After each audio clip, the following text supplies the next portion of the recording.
നമസ്കാരം. ഇതാണ് ഭൂമിയുടെ ഏറ്റവും വടക്കേ അറ്റത്തെ നിശബ്ദവും മരവിപ്പിക്കുന്നതുമായ ആർട്ടിക് പ്രദേശം. വർഷത്തിൽ ഭൂരിഭാഗവും മഞ്ഞു മൂടിക്കിടക്കുന്ന ഈ പ്രദേശം ഇന്ന് ലോകത്തെ ഏറ്റവും വലിയ ഭൗമരാഷ്ട്രീയ മത്സരവേദിയായി മാറിയിരിക്കുകയാണ്. പശ്ചിമേഷ്യയിൽ അമേരിക്ക ഇറാൻ സംഘർഷങ്ങൾ കത്തുമ്പോൾ, മറുഭാഗത്ത് ചൈനയും അമേരിക്കയും തമ്മിലുള്ള വ്യാപാര യുദ്ധം കൊടുമ്പിരി കൊള്ളുമ്പോഴുമൊക്കെ ലോകം ഒട്ടും പ്രതീക്ഷിക്കാത്ത ഒരു പ്രദേശം ഇപ്പോൾ ആഗോള തന്ത്രങ്ങളുടെ കേന്ദ്ര ബിന്ദുവാവുകയാണ്. അതാണ് ഈ ആർട്ടിക് മേഖല. എന്തുകൊണ്ടാണ് ലോക ശക്തികൾ ഈ മഞ്ഞുപാളികൾക്ക് മേൽ കണ്ണുവെക്കുന്നതെന്നറിയാമോ?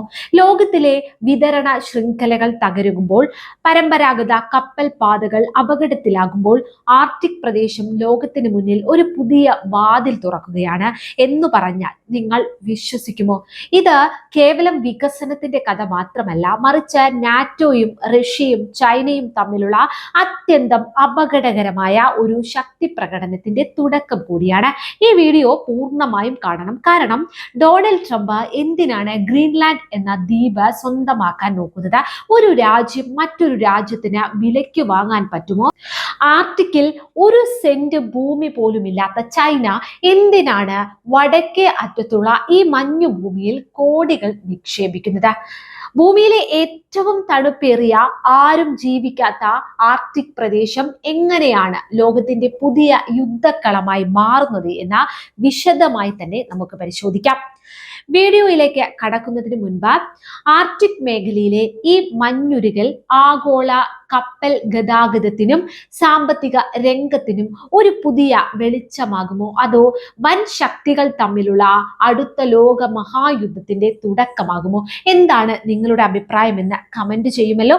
ഞങ്ങളുടെ യൂട്യൂബ് ചാനൽ ലിങ്ക് കൂടെ കമന്റ് ബോക്സിൽ നൽകുന്നുണ്ട്. അതുകൂടി ഒന്ന് സബ്സ്ക്രൈബ് ചെയ്ത് ഞങ്ങളെ സപ്പോർട്ട് ചെയ്യണം. ആർട്ടിക് പ്രദേശം ഒരു രക്ഷകനായി അവതരിക്കുന്നത് എങ്ങനെയാണെന്ന് അറിയാമോ?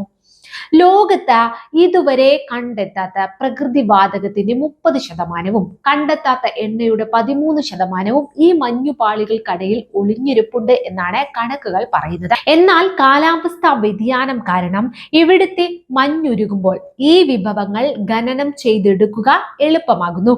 ഈ സുവർണാവസരം മുതലാക്കാൻ ആർട്ടിക് രാജ്യങ്ങൾ മത്സരിക്കുകയാണ്. ഇതിന്റെ ഭാഗമായി നോർവേ തങ്ങളുടെ നോർത്ത് സീയിലെ പ്രകൃതി പാടങ്ങളിൽ വീണ്ടും ജീവൻ നൽകാൻ ഒരുങ്ങിക്കഴിഞ്ഞു.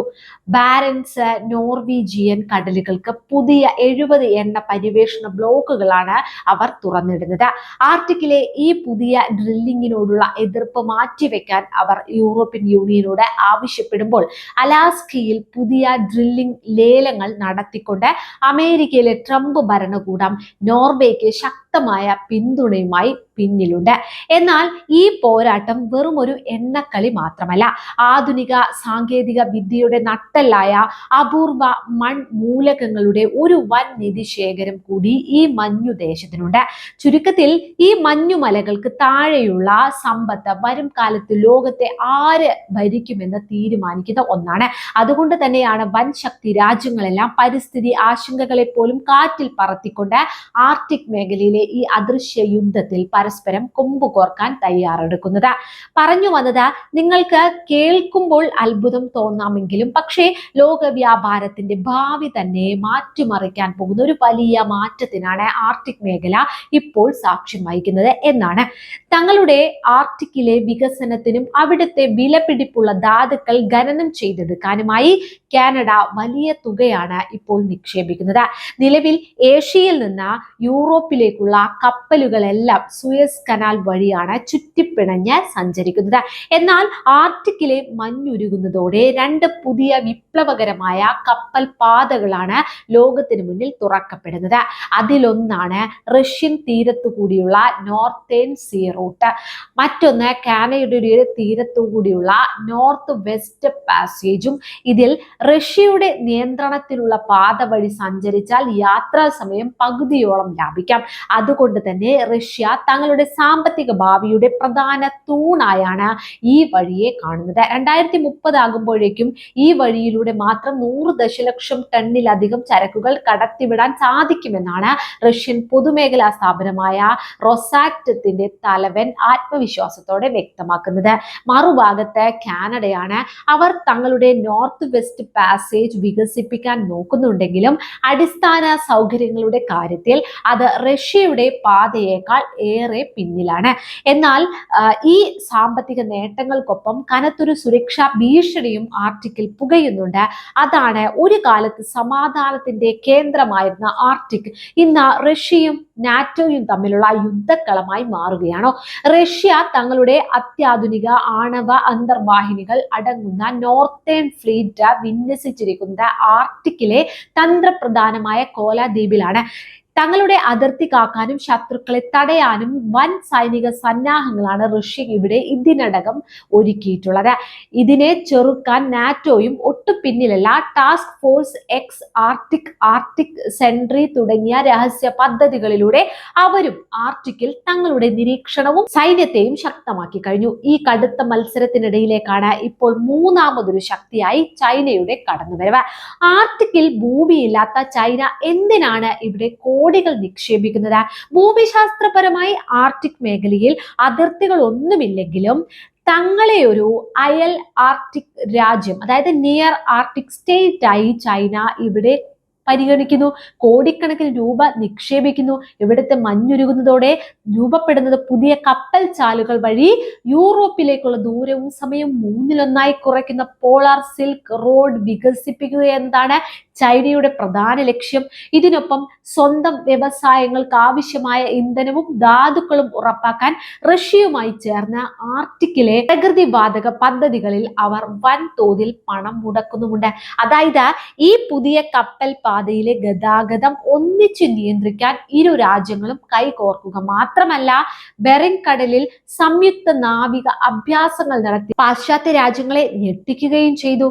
അമേരിക്കയും യൂറോപ്പും ഏർപ്പെടുത്തിയ ഉപരോധങ്ങൾ കാരണം ബുദ്ധിമുട്ടുന്ന റഷ്യയുടെ ആർട്ടിക് LNG-2 പദ്ധതിക്ക് ആവശ്യമായ നിർമ്മാണ സാമഗ്രികൾ എത്തിച്ചു നൽകി ചൈന അവരെ സഹായിക്കുന്നുമുണ്ട്. എന്നാൽ ഇത് കണ്ട് അമേരിക്ക കയ്യും കെട്ടി ഇരിക്കുകയൊന്നുമല്ല. ഇവിടെ നമ്മൾ ആദ്യം ചോദിച്ച ഡൊണാൾഡ് ട്രംപ് ഗ്രീൻലാൻഡ് സ്വന്തമാക്കാൻ താല്പര്യം പ്രകടിപ്പിച്ചതിന് പിന്നിൽ എന്താണ് കാരണമെന്ന ചോദ്യത്തിലേക്ക് നമുക്ക് വരാം. പ്രധാനമായും ഇതിന് പിന്നിൽ 3 കാരണങ്ങളാണുള്ളത്. ആഗോളതാപനം മൂലം ഇവിടുത്തെ മഞ്ഞുരുകുമ്പോൾ പുറത്തു വരാൻ സാധ്യതയുള്ള സ്വർണം, വജ്രം, യുറേനിയം എന്നിവയുടെ വൻ ശേഖരവും ആധുനിക സാങ്കേതിക വിദ്യയ്ക്ക് അത്യാവശ്യമായ റയർ എർത്ത് മൂലകങ്ങളുമാണ് ഒന്നാമത്തെ ആകർഷണം. കൂടാതെ വടക്കേ അമേരിക്കയ്ക്ക് യൂറോപ്പിനും ഇടയിലുള്ള ഇതിന്റെ തന്ത്രപ്രധാനമായ സ്ഥാനം അമേരിക്കയ്ക്ക് റഷ്യ, ചൈന തുടങ്ങിയ ശത്രു രാജ്യങ്ങളിൽ നിന്നുള്ള മിസൈൽ ആക്രമണങ്ങളെ പ്രതിരോധിക്കാൻ വലിയ സൈനിക സഹായം നൽകും. ഇതിനകം തന്നെ അമേരിക്കയ്ക്ക് ഇവിടെ വലിയൊരു വ്യോമസേന താവളവുമുണ്ട് എന്നതും ആർട്ടിക്കിലെ കണ്ടെത്താത്ത പ്രകൃതിവാതകത്തിന്റെയും എണ്ണയുടെയും വലിയൊരു പങ്ക് ഇവിടെയുണ്ട് എന്നതും ട്രംപിനെ ഇതിനായി പ്രേരിപ്പിച്ചു. ഡെൻമാർക്കിൽ നിന്ന് ഗ്രീൻലാൻഡ് സ്വന്തമാക്കാൻ അമേരിക്ക താല്പര്യപ്പെടുന്നത് അവിടുത്തെ ഈ വിഭവങ്ങൾ ലക്ഷ്യമിട്ട് മാത്രമല്ല, മറിച്ച് ട്രംപ് ഭരണകൂടത്തിന്റെ ഗോൾഡൻ ഡോം മിസൈൽ പ്രതിരോധ പദ്ധതിയുടെ ഭാഗമായി ആർട്ടിക് മേഖലയിൽ പൂർണ്ണ ആധിപത്യം സ്ഥാപിക്കാൻ കൂടിയാണ്. എന്നാൽ ഒരു രാജ്യം മറ്റൊരു രാജ്യത്തിന് വിലയ്ക്ക് വാങ്ങാൻ പറ്റുമോ?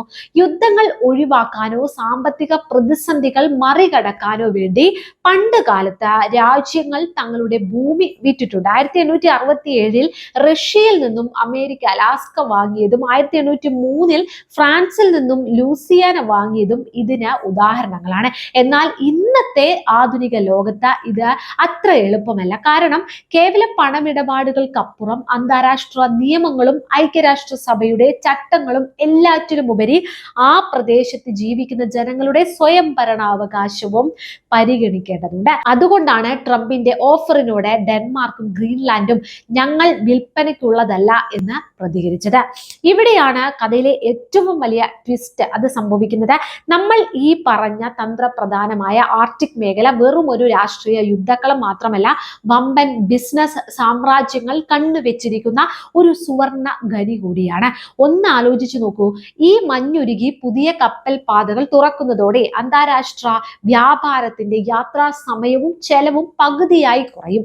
അതുകൂടാതെ ലോകത്തെ വിറപ്പിക്കാൻ പോകുന്ന എണ്ണവാതക ശേഖരങ്ങൾ വരും കാല സാങ്കേതിക വിദ്യകൾക്ക് ആവശ്യമായ അപൂർവ ധാതുക്കൾ ഇതൊക്കെയാണ് ഈ മഞ്ഞിനടിയിൽ ഒളിപ്പിച്ചിരിക്കുന്നത്.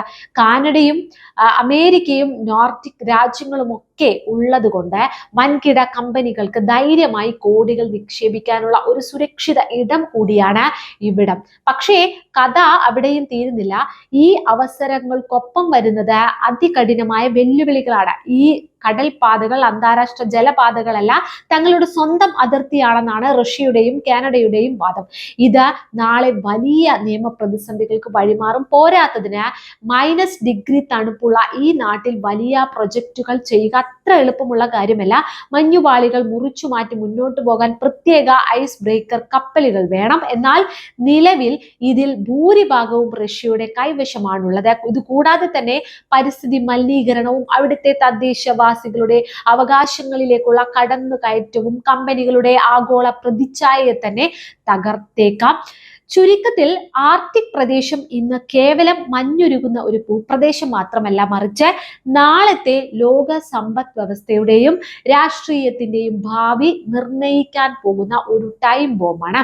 ഇവിടുത്തെ വിഭവങ്ങളും കപ്പൽ പാതകളും ലോകത്തിന് പുതിയ പ്രതീക്ഷകൾ നൽകുമ്പോൾ തന്നെ വൻ ശക്തികൾ തമ്മിലുള്ള സൈനിക മത്സരങ്ങൾ വലിയൊരു യുദ്ധത്തിന്റെ നിഴൽ വീഴ്ത്തുന്നുണ്ട് എന്നത് സത്യമാണ്. വരും വർഷങ്ങളിൽ ഈ മഞ്ഞുപാളികൾക്കിടയിൽ നിന്ന് രൂപപ്പെടാൻ പോകുന്നത് പുതിയൊരു ആഗോള ക്രമമായിരിക്കും. ആർട്ടിക് ഇനി ലോകത്തെ രക്ഷിക്കുമോ അതോ മറ്റൊരു യുദ്ധത്തിലേക്ക് നയിക്കുമോ എന്ന് നമുക്ക് കാത്തിരുന്ന് കാണാം.